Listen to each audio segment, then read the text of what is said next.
had a flat tire.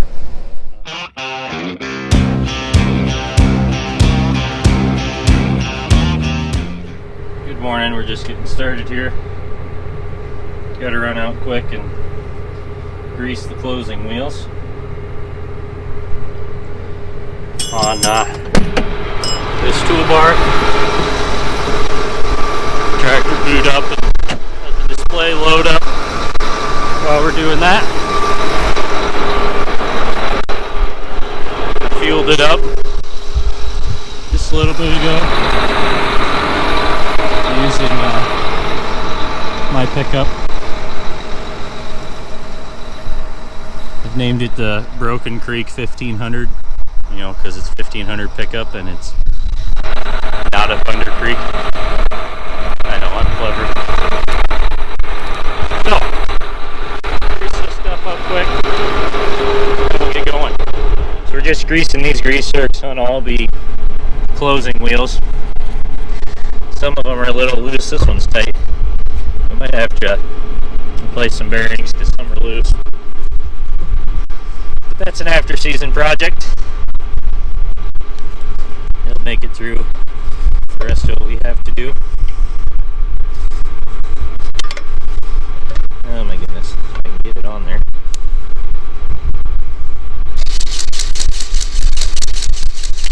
It's putting like 10 pumps in each one.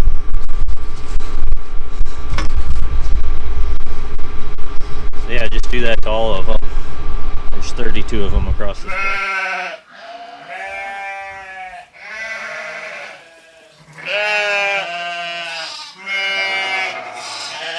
Alright, we got that done.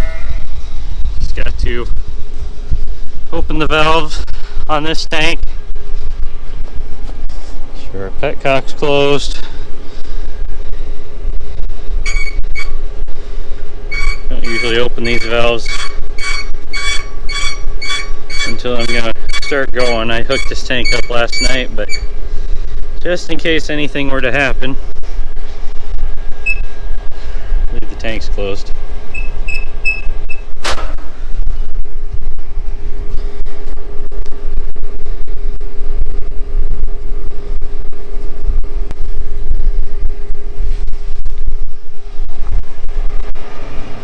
Ah, that's fun. Missing one of those. I'm gonna have to call and see if we can get one.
We're putting this on with RTK, so that means sub-inch accuracy. We're gonna try and plant right on top of where these anhydrous strips are. Be more efficient, hopefully, with the nitrogen. Just make it so that the roots on the corn plant don't have to go as far to find it. It'll be just right underneath of it. Easy to get at. So, I don't know how well you can tell, but we're putting it on right on top of where the old bean row was. So if there is any nitrogen left over from the nodulation on the soybeans, hopefully we can use that up too for the corn. The corn can use it, and it'll be right there in the root zone as well. So trying to do the best we can to be as efficient as we can with our nitrogen, so we don't over apply or do something bad for the environment, I guess.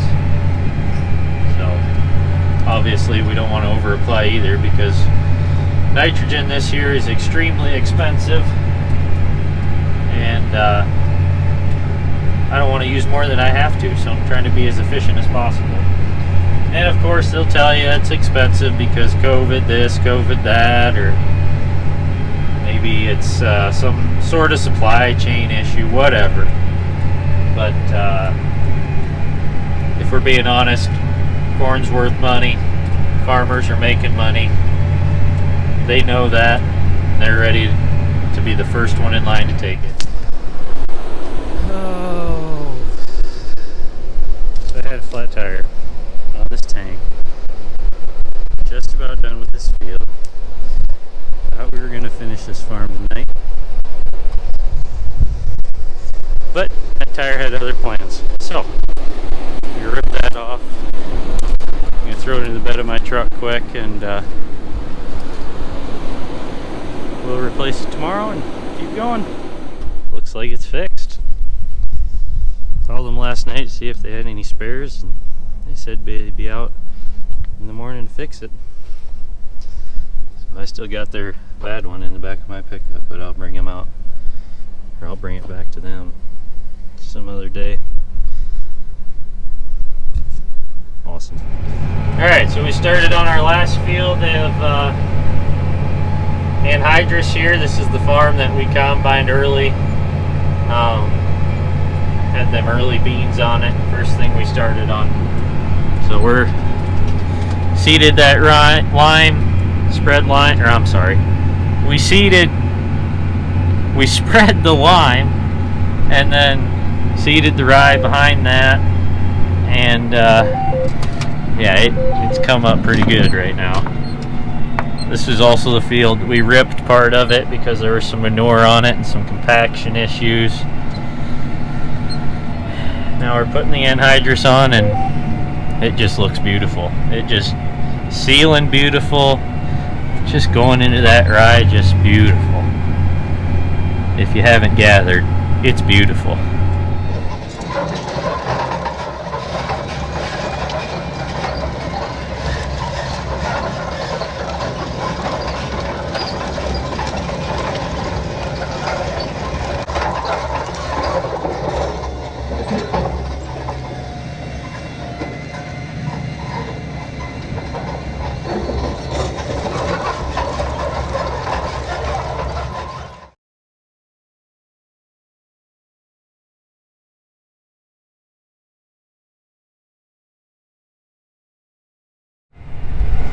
So in case anyone's wondering about putting nitrogen on in the fall, first off, soil's cold enough that the biology in the soil won't be converting it to nitrate. And nitrate is the leachable form of nitrogen. We're putting on ammonium right now. Ammonium binds to the soil. When it's bound to the soil, obviously it can't leach out.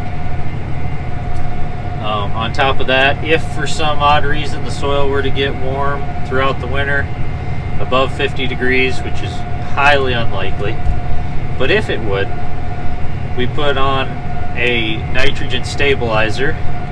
We use a product called Centuro. I'm not entirely sure how it works, but I know it's a sort of polymer that encapsulates the nitrogen, keeps the microbiology in the soil from being able to get at it, just delays them being able to get at it, and convert it to nitrate, which is the leachable form. It just keeps that anhydrous in the stable form longer, so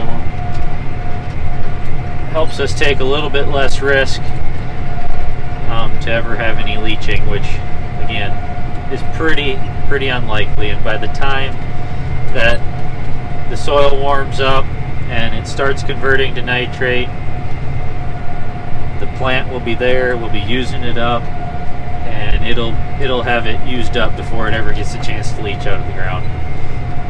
So pretty safe form, pretty safe way of doing it, especially as far north as we are in this part of the world where it gets cold in the wintertime and you don't really worry about it warming up at all. So I'm not too worried about it. But a lot of people will use a product called N-Serve for their stabilizer. It does a very similar thing, except for the N-Serve will actually kill the biology in the soil that converts the nitrogen or the ammonium to nitrate. And so that biology will have to repopulate before it can convert that nitrate. So I'm not a big fan of killing the biology if I don't have to, so that's why we use a Centuro product. Keeps the biology alive, just it's basically a barrier between the biology in the soil and the nitrogen. And once that biology breaks through that barrier, then it can start working. But like I said, that's going to take a little while, and it's going to have to be above 50-degree soil temp for that to happen anyway. And by the time we get 50-degree soil temps at 8 inches deep in the ground, that corn will be off and growing and using it up. So hopefully that clarifies that a little bit, and I didn't just ramble on. But if you got any questions, feel free to comment. That'll be all for today's video. Thanks everyone for watching. Like, subscribe if you would, please.